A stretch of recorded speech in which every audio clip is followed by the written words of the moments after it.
ರಾಜ್ಯದಲ್ಲಿ ಬಹುಸಂಖ್ಯಾತ ಪಂಚಮಸಾಲಿಗಳ ಮೇಲೆ ಲಾಠಿ ಚಾರ್ಜ್ ಮಾಡಿ ಎಡವಟ್ಟು ಸಿದ್ದರಾಮಯ್ಯ ಸರ್ಕಾರ. ರಾಜ್ಯದ ಪಂಚಮಸಾಲಿ ಪ್ರತಿಭಟನೆ ಕಾಂಗ್ರೆಸ್ ಸರ್ಕಾರಕ್ಕೆ ಸಂಕಷ್ಟ. ಕೊಪ್ಪಳ ಜಿಲ್ಲೆಯ ಯಲಬುರ್ಗಾ ಪಟ್ಟಣದಲ್ಲಿ ಸಮಾಜ ಬಾಂಧವರು ಕಿತ್ತೂರು ರಾಣಿ ಚೆನ್ನಮ್ಮ ವೃತ್ತದಲ್ಲಿ ಮುಖ್ಯ ರಸ್ತೆ ತಡೆದು ಪ್ರತಿಭಟನೆ ಮಾಡಲಾಯಿತು. ಹಾಗೂ ಕುಕನೂರು ತಾಲೂಕಾ ತಳಕಲ ರಾಷ್ಟ್ರೀಯ ಹೆದ್ದಾರಿ ತಡೆದು 2A ಹಾಗೂ ಲಿಂಗಾಯತ ಒಬಿಸಿ ಮೀಸಲಾತಿ ಚಳುವಳಿಗಾರರ ಮೇಲೆ ಹಲ್ಲೆ ಖಂಡಿಸಿ ರಸ್ತೆ ಚಳುವಳಿ ಹಾಗೂ ಬೃಹತ್ ಪ್ರತಿಭಟನೆಯನ್ನ ಯಲಬುರ್ಗಾ ಮತ್ತು ಕುಕನೂರು ತಾಲೂಕಾ ಲಿಂಗಾಯತ ಪಂಚಮಸಾಲಿ ಸಮುದಾಯದಿಂದ ನಡೆಸಲಾಯಿತು. ಯಲಬುರ್ಗಾ ಪ್ರತಿಭಟನೆಯಲ್ಲಿ ಮಾಜಿ ಸಚಿವ ಹಾಲಪ್ಪ ಆಚಾರ್ ತಳಕಲ್ನಲ್ಲಿ ಪ್ರತಿಭಟಿಸಿ ಬಿಜೆಪಿ ಜಿಲ್ಲಾ ಅಧ್ಯಕ್ಷ ನವೀನ್ ಗುಳಗನ್ನವರ್ ಭಾಗವಹಿಸಿ ಮಾತನಾಡಿದರು.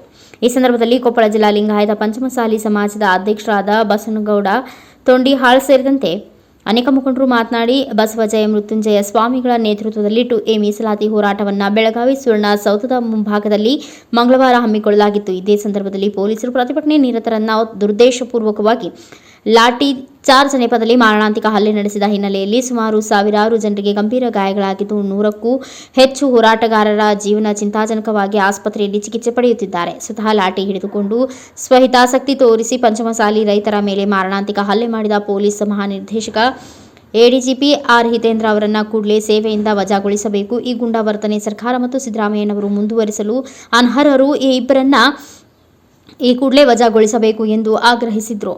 ನಂತರ ಪಟ್ಟಣದ ತಹಸೀಲ್ದಾರ್ ಆಡಳಿತಾಧಿಕಾರಿಗಳಿಗೆ ಮನವಿ ಪತ್ರ ಕೊಡುವ ಮೂಲಕ ರಾಜ್ಯಪಾಲರಿಗೆ ಮನವಿ ಸಲ್ಲಿಸಲಾಯಿತು. ಈ ಸಂದರ್ಭದಲ್ಲಿ ಸಮಾಜದ ಮುಖಂಡರು, ವಕೀಲರು, ಯುವಕರು, ಮಹಿಳೆಯರು ಉಪಸ್ಥಿತರಿದ್ದರು. ಸಿಎ ಆದಿ, NKS TV4 ನ್ಯೂಸ್, ಯಲಬುರ್ಗಾ.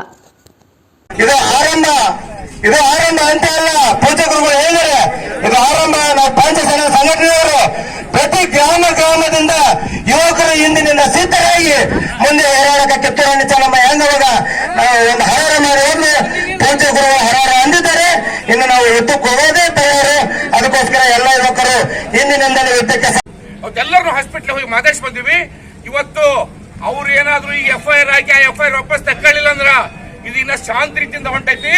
ಇದಕ್ಕಿಂತ ಉಗ್ರ ರೀತಿಯಲ್ಲಿ ಮುಂದೆ ನಾವು ಕ್ರಮ ಕೈಗೊಳ್ತಕ್ಕಂತ ಮಾತನ್ನು ಹೇಳಿ, ಕೊನೆಯದಾಗಿ ಈಗ ಅವ್ರು ನಮ್ಮ 2A ಸ್ಪಂದನೆ ಮಾಡಲಿಲ್ಲ, 2D ಸ್ಪಂದನೆ ಮಾಡಲಿಲ್ಲ ಅಂದ್ರ ಅದರಲ್ಲಿರ್ತಕ್ಕಂಥ ನಮ್ಮ ಜನಾಂಗದ ಮಂತ್ರಿಗಳು ರಾಜೀನಾಮೆ ಕೊಟ್ಟು ಹೊರಗೆ ಬರಬೇಕು ಅಂತಕ್ಕಂಥ ಮಾತನ್ನ ನಿಮ್ಮೆಲ್ಲರ ಪರವಾಗಿ ಅವ್ರಿಗೆ ಎಚ್ಚರಿಸ್ತಾ ಇದ್ದೀನಿ.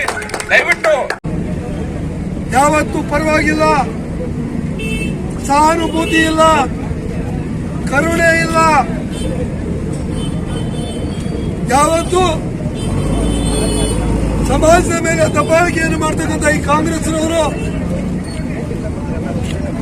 ಇವತ್ತು ಈ ರೀತಿ ಹೀನಾಯವಾಗಿ ನಡ್ಕೊಂಡಿರೋದು ಅತ್ಯಂತ ದುರದೃಷ್ಟಕರ ಸಂಗತಿ ಇದು. ಅದಕ್ಕೆ ನಾವಿದ್ರೆ ಖಂಡನೆ